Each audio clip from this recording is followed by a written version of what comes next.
like a choose your own adventure book, it's all already in there, and the author has planned out all of the options and where people can go.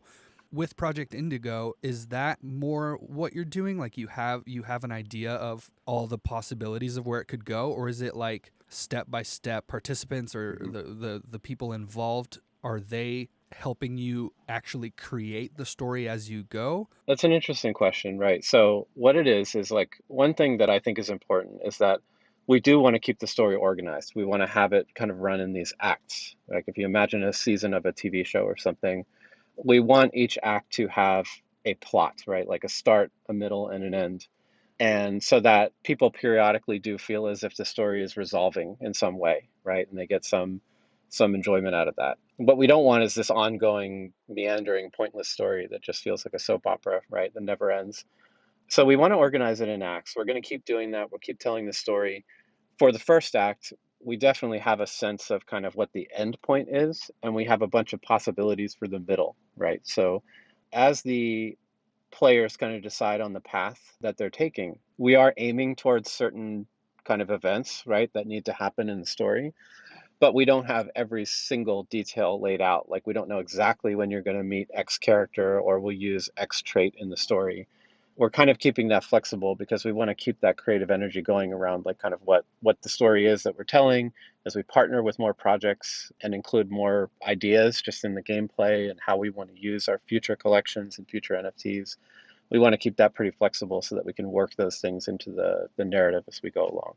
But we definitely have a like some goalposts in terms of this is what the possible endings are, and then like there's a bunch of kind of midpoints where there's ways to get there, if that makes sense. So we definitely want to keep doing that. I think as we get into another act, like Act One is going to run for some time. It's not just going to be like a few weeks of chapters and then it's done. We want to like kind of have a really rich ongoing experience with the Act One profile picture collection, and then those are still going to be relevant, right? Those Act One NFTs are definitely going to be useful throughout all of the future acts and just for the whole life of the project.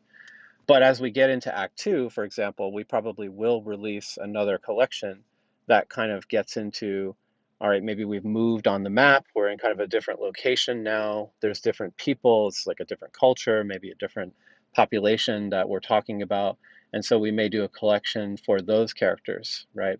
But they'll definitely be kind of like in addition to the experience as opposed to like sort of deprecating or making the old collections useless. We're making sure that as we do more collections, they just enhance the things that you can experience and give you more options for gameplay, more options for story. And it's not like it's making the old things less useful. So that being said, like we're doing the story and that's going to be a lot of fun, but we do have other gameplay experiences kind of planned that will run outside of the story. The story's only going to come out every 2 or 3 weeks, right? We have to prepare content, we have to do voice acting, we have to set up, the front end and everything, and make sure that everything's working each time.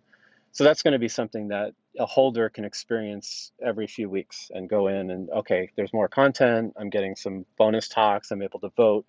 I see some amazing art. We're working with an artist who's going to create these chapter arts every scene, which are going into their own collection, which is really exciting.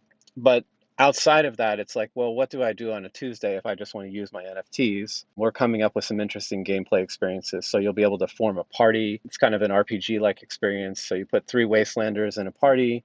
You can choose up to one, just one of your partner NFTs. So you might put a Crash Punk in there. You might put a Bitcoin Monkey or Megapon Ape or a 3D Stacks Parrot. And you'll have a certain power to that party, right? Based on the traits that those things have. And then, you'll be able to go through a series of monster battles. So we're hoping that's going to be a lot of fun. The monsters will give you more and more reward as they become more difficult, but then you'll risk losing the tox that you've gained from fighting them. So it'll be kind of an interesting press your luck sort of gameplay. And you'll be able to do that like a lot more frequently than you can do the story because it's going to be more of an on-demand experience. So we're really excited about that. Beyond that, we're looking to release an equipment collection where you'll be able to actually give those Wastelanders weapons and armor and things to enhance their abilities. As we do that, we'll release more kind of strategic elements to those battles and give you different kind of options and ways that you can make decisions. Of course, we'll release like some new monsters and more difficult situations as well.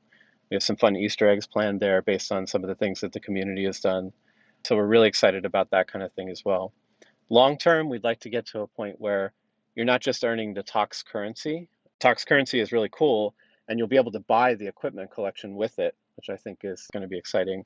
But long term, we'd like to see where you have a chance to get something like kind of like a relic or a treasure where you can, you might find a really special item from a limited collection. And then again, it's like, how do we make use of those, right? So if you find an ancient computer or something as a relic, we want to make sure that like you can use that for something in the future. So maybe special missions that you can go on or scavenging runs and things like that. So we have a lot of interesting plans. Our main thing is to just stay creative and make sure that our NFTs have a purpose. They have utility within the experiences that we're creating. Wow. Okay, there's a lot to unpack right there. Can you just give me a really first and foremost, what is the story? What's happening in Project Indigo? What is this world? Could you give me a little synopsis here of what the Yeah, characters are involved in? What's happening? right, right. So we're in a kind of a post-apocalyptic wasteland in the Northwest United States. A lot of time has passed, compared to where we are today. Rough estimate, I would say we're somewhere, in the late 2000s or maybe the 3000s even. So this is the far future. The Northwest is nothing like it is today. It's arid. It's kind of a desert sort of environment. The climate has changed. Project Indigo, what is Project Indigo? That's a mystery right now. We're leaving that. Oh, come We're leaving on. that for much later. But there are definitely elements. If you're familiar with the Fallout games, those are definitely a strong influence here. Think nuclear fallout, radiation, DNA mutation experiments, secret government projects. These are all factors to the story. But where we are right now, as we open up the first chapter, is essentially you are playing as a group of wastelanders, people who are just kind of living out in camps in the wasteland. And you can see a map on our website to kind of get a sense of the locale. And you are approaching the Reach, which is kind of like where people have organized and created like one of the only centers of population. And so you're approaching the Reach because your camp has been attacked, right? And you're basically seeking shelter. You have no other option. But the Reach is a very corrupt and dangerous place. So it's not somewhere that you necessarily wanted to be, but now you kind of have no choice, right? And you'll meet some of the first of our main story characters in the first chapter. So Kana Morimoto, who's kind of like the leader of this city, and you'll also meet another character from our 8 animated main story characters.